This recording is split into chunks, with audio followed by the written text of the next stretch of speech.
Donc imagine, tu viens d'arriver sur une vidéo YouTube d'un mec qui est supposé te parler trading et la première des choses qu'il va te montrer dans cette vidéo, c'est sa nouvelle tasse qu'il a achetée en Italie. Non mais les gars, sérieusement, je démarre cette vidéo comme ça parce que j'ai envie de vous partager cette tasse. Vraiment, elle tue, je l'aime trop. C'est pour ça que je vous partage ça. De toute façon, c'est ma chaîne YouTube, c'est ma vidéo, j'en ai rien à foutre. J'ai envie de vous partager ça parce que vraiment, je la kiffe trop, les gars. C'est une tasse de tout simplement du film Le Parrain de Godfather, les gars. Avouez, elle tue. Je l'ai acheté en Italie, les gars, en Sicile. Et cette tasse, elle a une réelle histoire parce que je l'ai achetée là-bas, en Italie, en Sicile, où une partie du film a été tournée. Et vraiment, j'adore ce film. Je trouve que c'est vraiment un classique. Bon, enfin, vous connaissez normalement tous le film Le Parrain. Voilà pourquoi je l'ai acheté, j'avais envie de vous partager ça. Et quoi de mieux aussi pour du coup se faire un petit café et pour vous souhaiter tout simplement la bienvenue dans ce nouvel épisode de Behind the Charts. Donc on est rendu à l'épisode 6 les amis. On est tout simplement lundi 8 septembre, il est 13h48 les gars, mon téléphone il est toujours en mode sommeil pour pas que j'aie une notification, que je sois dérangé ou quoi que ce soit. Mais encore une fois, la semaine dernière on s'était quitté sur, je dois vous avouer que ce mois de septembre, la première position que j'ai prise malheureusement, elle est perdante. Deux trades, donc une perte sur USD Yen que j'ai encore les gars, je l'ai ici en vrai ce trade là. Et un trade toujours en cours qui est parti plutôt bien, qui a failli toucher mon TP2. Sur Aussie Dollar les gars, on est à, je regardais tout de suite, je vais vous montrer ça. On est environ à 1218 $, donc environ 1,2 R parce que j'ai risqué à peu près 1000 $ sur ce trade, un énorme risque. Mais voilà, concernant du coup le trade de la semaine dernière les gars, USD Yen, je l'ai encore ici, vraiment les gars ça me fait chier. Parce que vous savez tous, si vous êtes trader, bah, vous êtes trader parce que vous regardez cette vidéo. Tu vois la sensation quand tu prends une analyse et que tu te fais toucher ton SL et qu'ensuite ça part dans ton sens, vraiment tu as envie de casser ta tête dans l'écran. Tu vois aujourd'hui, bon avec mon expérience, je suis plus émotionnel comme ça, mais ça me fait quand même un petit pincement au cœur. C'est normal, personne n'aime perdre au final. Mais je me dis à l'époque, tu vois, quand j'avais démarré, qu'est-ce que j'aurais fait concrètement? J'aurais forcément pas mis un coup de boule dans mon écran parce que j'avais pas les moyens d'en racheter un autre. Et tu vois, je pense que j'aurais fait, je serais sûrement allé dans mon lit, j'aurais commencé à rager, tu vois, comme quand on était enfant et tout, et que t'étais puni dans ta chambre. Enfin bref, je pars un petit peu trop loin les amis. Je vais faire le café et du coup après on va faire comme à l'habitude les gars. On va aller sur mon écran, on va regarder un peu les opportunités, les événements importants de cette semaine. On a quand même quelques événements importants. Et puis, quoi d'autre? Bah, qu'est-ce que j'ai fait aussi ce matin, les gars? On est lundi 13h50. Qu'est-ce que je fous concrètement? Donc, comme à l'habitude, je vais vous montrer un peu qu'est-ce que j'ai fait. Et donc, on est parti. On attend le café, les gars. C'est important. C'est mon deuxième café de la journée, les amis. Habituellement, j'en prends 2-3 grammes maximum. Ouais, il y en a qui vont me dire que le café, c'est pas bon. Mais pour moi, c'est essentiel. Et je sais que, bon, j'ai déjà eu la discussion avec une des personnes que j'accompagne. Il va peut-être regarder cette vidéo, il va confirmer le café, c'est pas bon, etc. Je le sais très bien. Mais j'en ai besoin. Et de toute façon, c'est trop bon. J'ai pris une bonne petite machine là, en grains. Et le café est juste, les amis, donc j'en ai besoin. C'est un must. Vraiment. Non, mais en vrai, les gars, avouez, elle tue quand même la tasse. Tu vois? Quand tu la prends comme ça, elle tue. Enfin bref, on va aller devant les écrans les amis, on va regarder encore une fois comme à l'habitude, on va faire les débriefs de la semaine, les opportunités et on va regarder les calendriers économiques ensemble. C'est parti. Sinon les amis, petite mise à part, je viens de sortir l'épisode 5 là aujourd'hui, normalement je le sors tous les dimanches mais là j'ai eu un petit problème technique au final donc j'ai dû le sortir aujourd'hui et normalement ça sortira dimanche, tu vois, l'épisode 6 est supposé sortir ce dimanche. Donc voilà, j'ai sorti ça ce matin. Qu'est-ce que j'ai fait d'autre? J'ai fait ma session trading comme à l'habitude, puis voilà, pas mal ça, je fais un peu de montage pour sortir la vidéo. Et puis c'est tout les amis, donc là on va regarder ensemble le calendrier économique. Donc ça c'est la chose qu'on regarde en premier. Et puis ensuite on ira un petit peu sur les graphiques. Je vous partagerai un peu mon point de vue de cette semaine, ce qui m'intéresse concrètement sur le marché en termes d'achat, de vente et les événements importants à regarder. Donc les amis, comme à l'habitude, on se retrouve sur le calendrier économique de cette semaine. On a un calendrier économique qui est plutôt doux en ce début de semaine, mais à partir de mercredi, jeudi, vendredi, on va commencer un petit peu, ça va commencer à se corser. On va voir les données PPI, donc mercredi américaines, donc des données d'inflation, et les données d'inflation, donc CPI normal et le core CPI jeudi, avec aussi la réunion de la Banque Centrale Européenne, qui sera intéressante parce qu'encore une fois, pour le moment, ils sont en stand-by au niveau de leur taux, c'est-à-dire qu'ils ne prévoient pas de changement de cut avant 2026 et à voir s'il va y avoir un changement de tournure au niveau de leur politique monétaire qui sera plus accommodante ou pas, sachant que pour le moment l'inflation est plutôt contrôlée et dans une bonne cible. Donc est-ce qu'ils vont potentiellement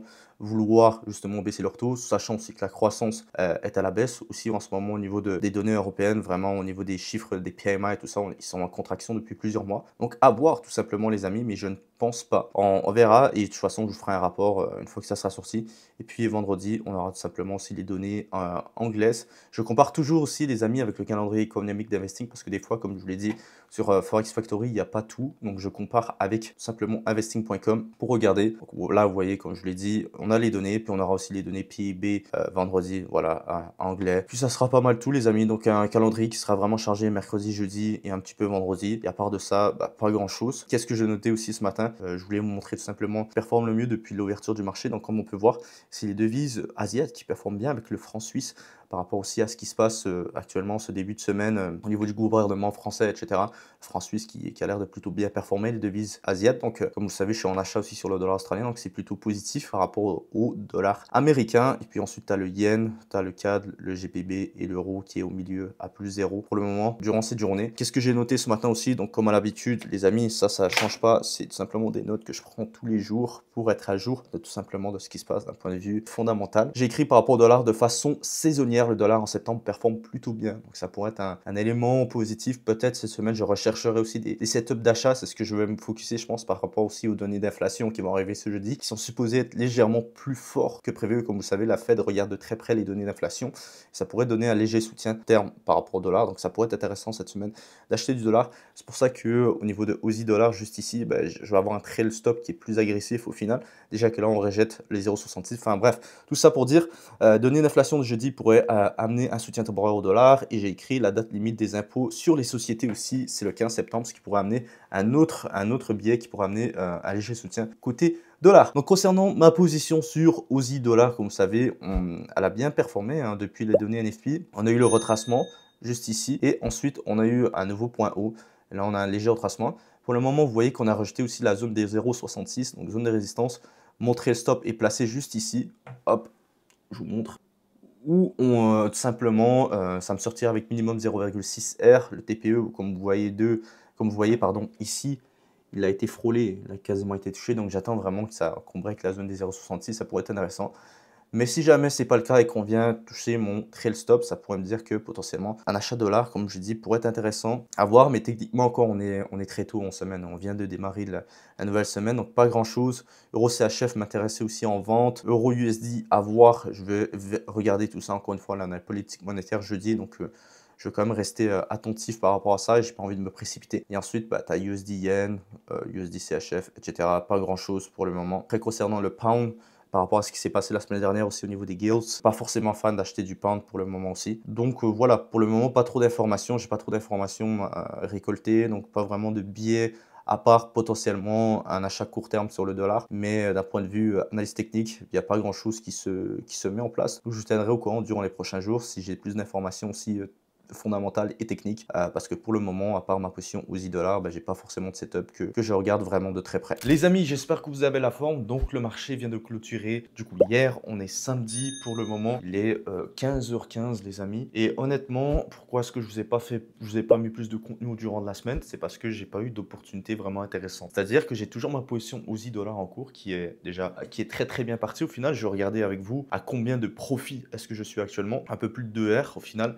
Donc je suis à 2492 dollars au final. Donc c'est cool, c'est cool. J'ai uniquement cette position-là. Et pourquoi est-ce que je n'ai pas exécuté malgré que j'avais du coup des opportunités, des idées au final, où je voulais tout simplement short le dollar et le dollar canadien. Mais je n'ai pas d'opportunités techniques qui se sont alignées avec mon raisonnement fondamental. Donc difficile pour moi de trouver les opportunités. C'était plutôt choppy. Je vais vous montrer un petit peu ça parce que au final, c'est ça aussi être trader, c'est être capable de rester patient, de respecter son système également. Parce que des fois, vous allez avoir des idées au final que vous avez envie d'exécuter. Mais malheureusement, il y a soit par exemple l'analyse technique ou des conditions qui font en sorte que vous ne pouvez pas trader l'opportunité ou l'idée que vous avez. Et donc, il faut être capable d'être assez patient, de respecter toujours son système. Parce qu'encore une fois, si votre objectif à vous, c'est de scaler avec les propres firmes ou de devenir trader indépendant, tu ne peux pas te permettre de faire des erreurs de débutant et de forcer des trades juste parce que tu as envie de trader. C'est impossible. Donc, je vais vous montrer un petit peu sur le graphique ce que ça donnait. Et par la suite, on fera le petit bilan, petit récap, comme à l'habitude. Donc, regardons par exemple ici, Euro USD, les amis, vous voyez le prix, il a que rangé entre les 1,16 et les 1,17,3. Enfin, il n'a pas énormément rangé. On a eu un petit fake out ici. Moi, je voulais acheter potentiellement de l'euro.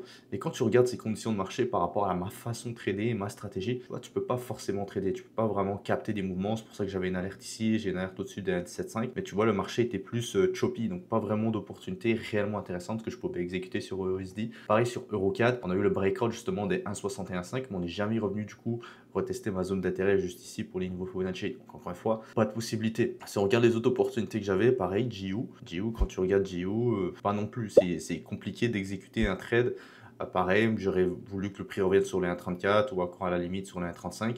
Difficile de trader ce genre de conditions de marché pour moi, tu vois.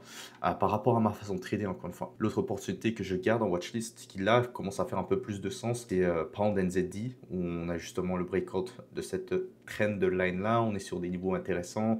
Fondamentalement, ça reste intéressant aussi d'acheter de la livre sterling par rapport au kiwi. Donc potentiellement, là, ça devient un peu plus intéressant pour trader. Donc je garde ça en watchlist également. J'en reparlerai la semaine prochaine concernant les autres opportunités, Aussie dollar, dans laquelle je suis toujours en cours, où j'ai tradé tout simplement mon stop juste ici pour garder encore une fois un risque-reward positif. On a atteint mon TP2, actuellement on a 2,5 R et le TP final est à 3,5. Donc c'est plutôt cool. Là, dans tous les cas, je sortirai au minimum avec quasiment 2 R, 1,90. Donc c'est cool. Donc voilà, je garde toujours ma position aux $. La semaine prochaine, les amis, on a un calendrier économique qui est ultra chargé avec pas mal de décisions de banque centrale. On a des données d'inflation canadienne, on a des réunions de banque centrale BOC, on a aussi la Fed, on a aussi la BOE. Enfin, pas mal de réunions la semaine prochaine. Donc là, ça risque d'amener pas mal de volume et je pense que des opportunités vont se débloquer. Mais encore une fois, j'ai cette idée fondamentale que je veux tout simplement trader short dollar CAD, short dollar USD pour des raisons fondamentales, bien évidemment, que je vous expliquerai la semaine prochaine. Mais voilà, on a eu des données, encore une fois, d'inflation US qui sont sorties jeudi, qui sont sorties à peu près dans les chiffres.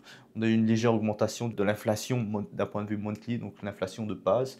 Mais encore une fois, ça ne mettra pas en perspective le cycle d'assouplissement qui devrait commencer la semaine prochaine par rapport à la réunion qui va arriver et surtout par rapport aux perspectives des futures réunions, donc novembre et décembre, qui risquent aussi potentiellement d'avoir un code de 25 points. Encore une fois, ce sont des spéculations par rapport aux données actuelles, mais on verra, on aura plus d'éclaircissements lors de la réunion de la Fed. Encore une fois, les amis, rejoignez aussi le Telegram privé en description qui est gratuit parce que c'est là que je partage un petit peu au quotidien mes opportunités, quelques news intéressantes, ce que je vois sur le marché. Je communique avec vous aussi parce que maintenant j'ai débloqué un peu le truc où tu peux commenter par rapport aux messages que je fais. C'est toujours sympa d'échanger également avec vous. Donc n'hésitez pas à rejoindre le Telegram privé. Et voilà les amis, c'était une semaine qui était très calme, pas d'exécution de trade. J'avais uniquement le trade encore Aussie dollar que je suis depuis un peu plus d'une semaine dedans. Donc toujours en cours. C'était un trade que j'avais exécuté pré-NFP, si vous vous le rappelez bien. Là, toujours le trade qui part très très bien et puis on verra comment ça se passe au niveau du trade management. Mais déjà, tout est géré. Donc voilà, c'était cool. C'était une petite semaine assez tranquille. On va se retrouver du coup la semaine prochaine, dès demain pour faire le petit recap ensemble, pour regarder le calendrier économique et les opportunités intéressantes de la semaine prochaine. Et puis voilà, j'espère en tout cas que vous aurez apprécié ce petit épisode. N'hésitez pas encore une fois à mettre le petit pouce bleu, à commenter, c'est très important et à vous abonner si c'est toujours pas fait. Et sur ce les amis, on se retrouve pour une prochaine vidéo. C'était Henri. Ciao ciao.